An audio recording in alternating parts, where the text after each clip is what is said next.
우리 인간의 삶이라는 것이 무엇인지에 대해서 한번 좀 살펴보려고 하는데요. 우리가 불교에서 볼 때 생명체 또는 존재, 그 중에서도 특히 이제 우리가 사람으로 태어난 건데요. 이런 생명이 있는 존재의 가장 큰 특징은 뭐냐? 그러니까 일반적인 이런 사물과 다른 점이 뭐냐라고 이야기할 때 보통 이 생명체가 가지고 있는 가장 큰 특징 중에 하나는 정신작용이 있다는 겁니다. 그러니까 일반적인 바위라든가 돌이라든가 바다라든가 이런 것들은 뭔가를 분별하고 인식하는 그런 정신작용이 없지만 이 생명이 있는 존재들은 정신작용이 있다는 것이 이제 좀 차별화되는 모습이고요.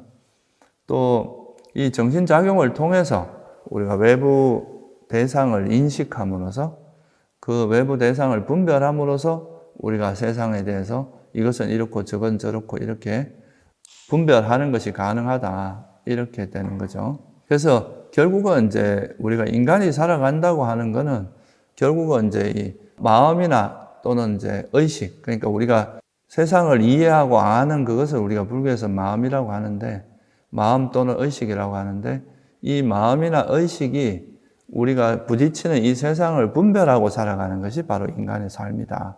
본질적으로 말하면 그렇게 좀 이야기를 할 수가 있겠습니다. 그러면 이제 마음이라는 걸 통해서 어떻게 세상을 분별하냐, 이거에 대해서 부처님께서는 접촉을 통해서 우리가 세상을 분별한다, 이렇게 말씀을 하셨어요. 그러니까 접촉이라는 건 조금 더 자세히 설명을 하면 우리가 눈이라는 게 있으니까 보여지는 형색을 보고 그걸 통해서 이제 눈과 형색이 부딪힐 때 그때 이거는 뭐구나, 저건 사람이구나, 저건 산이구나, 이렇게 아는 마음이 일어난다. 이때 일어나는 마음을 안식이라고 하죠. 눈의식, 그러니까 안식이라고 이야기합니다.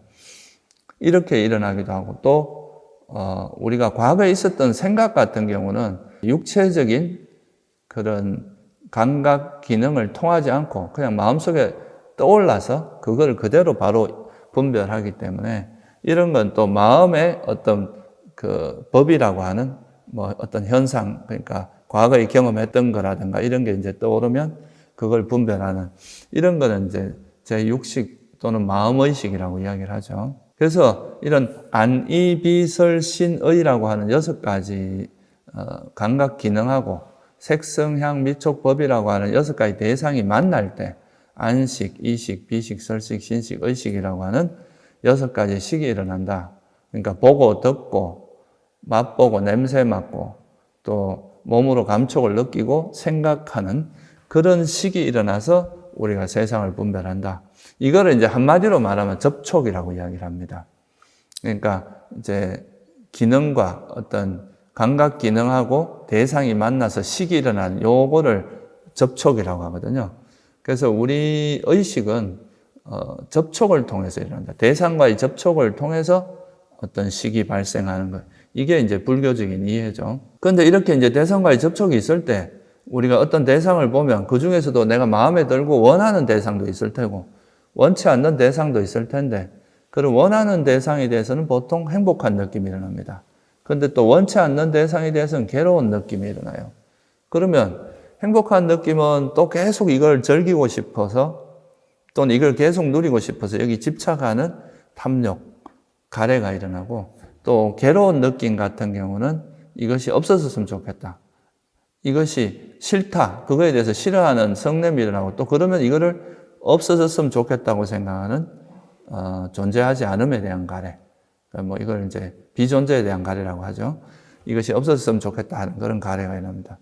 그래서 이런 걸 통해서 그럼 내가 이제 좋아하고 원하고 집착하는 것들에 대해서는 계속 그거를 반복해서 경험하기 위해서 뭔가 행위를 할 거 아니에요, 그죠? 뭔가 액션을 취할 거란 말이죠. 그렇게 이제 뭔가 거기에 맞는 행위를 하는 것을 우리가 불교적으로 말하면 업이라고 이야기를 합니다. 좀 예를 들면 카메라를 보고 카메라가 마음에 들어요. 그럼 이건 이제 행복한 느낌이 일어나는 거죠. 그럼 이 카메라를 내가 사고 싶고 계속 가지고 싶다는 그런 가래가 일어나면 그 카메라를 사기 위해서 돈을 벌기도 하고 또 이렇게 하여튼 그 카메라를 살 수 있는 뭔가 행위를 해서 뭐 알바를 하거나 직장을 다니거나 해서 카메라를 사게 되겠죠. 또 나쁘게 말하면은 도둑질을 한다거나 이렇게 해서 돈을 마련해서 그 카메라를 사려고 할 겁니다. 이렇게 이제 내가 뭘 사고자 하는 그 욕망으로 인해서, 가래로 인해서 소위 말해서 업을 짓게 됩니다. 뭐 이렇게 정당하게 뭔가 노력을 해서 얻는 그런 업을 짓기도 하고, 부당한 방법을 써서 그걸 얻고자 하는 그런 식으로 악업을 짓기도 하고, 그러면서 이제 그런 것들이 계속 반복되어서 이어지는 것, 이거를 우리가 인간의 삶이라고 부처님께서는 보신 거예요. 그래서 이제 결국은 인간이 살아간다는 것은 우리가 살아있는 생명체가 가지고 있는 마음, 의식이라고 하는 것이 어떤 대상과 접촉을 하면서 그거에 의해서 생각들이 이제 느낌도 일어나고 생각도 일어나고 하면서 그로 인해서 수많은 업을 짓고 산다. 그것이 이제 우리가 살아가는 삶이고, 그리고 이제 이 업이라고 하는 걸 지으면 보통 이제 유익한 업, 그러니까 좀 정당한 방법을 통해서 뭘 하는, 그러니까 뭐 탐욕도 없고 성냄도 없고 어리석음이 없는 이런 지혜와 자비를 바탕으로 한 행위를 통해서 일어나는 그런 것들은 좋은 결과를 일으킵니다. 우리가 지혜롭게 행동을 하면 나중에 세월이 지날수록 우리 삶이 점점 좋아지고 풍부해지고 이런 것처럼, 그리고 또 나쁜 마음을 써서, 그러니까 집착이나 화나 어리석음을 기반으로 해서 뭐 어떤 행위를 하면 그거는 시간이 지나면서 그게 굉장히 안 좋은 결과를 초래해서 나중에는 그것 때문에 되게 괴로운 일을 많이 겪게 된다. 그래서 탐진치가 없는 마음을 바탕으로 하는 그런 행동을 많이 하게 되면 좋은 가보가 일어나고, 또 탐진치를 기반으로 해서 그런 행위들을 많이 하게 되면 나쁜 가보가 일어나고, 이걸 우리가 보통 인광보라고 이야기하거든요. 인과라 하기도 하고. 그래서 우리가 살아갈 때는 가급적이면 해로운 업은 짓지 말고 유익한 업을 지어라.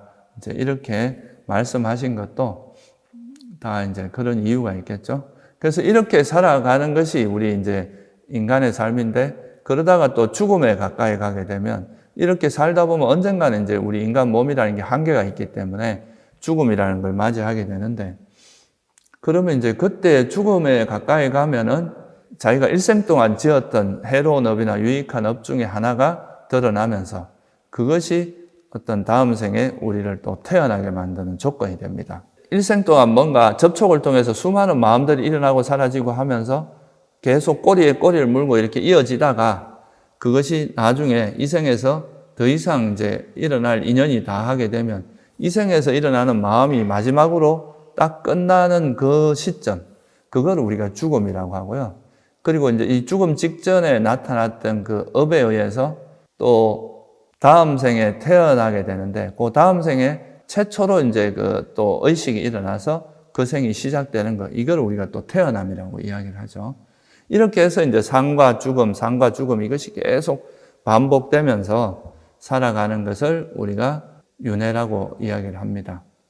그래서 이것이 이제 보통 우리가 일생 동안 살면서 수많은 업을 짓고 그 업에 의해서 뭐 선한 업을 지으면 좋은 가보가 나타나고, 해로운 업을 많이 지으면 나쁜 가보가 나타나서 괴로움도 겪고 행복도 겪고 하다가 그것이 또 죽을 때 또 새롭게 또 그게 정리가 돼서 또 새로운 삶을 살아서 똑같은 게 반복되는 거, 이게 이제 우리가 살아가는 삶과 죽음이다. 이렇게 이제 볼 수 있습니다. 불교적으로 보면.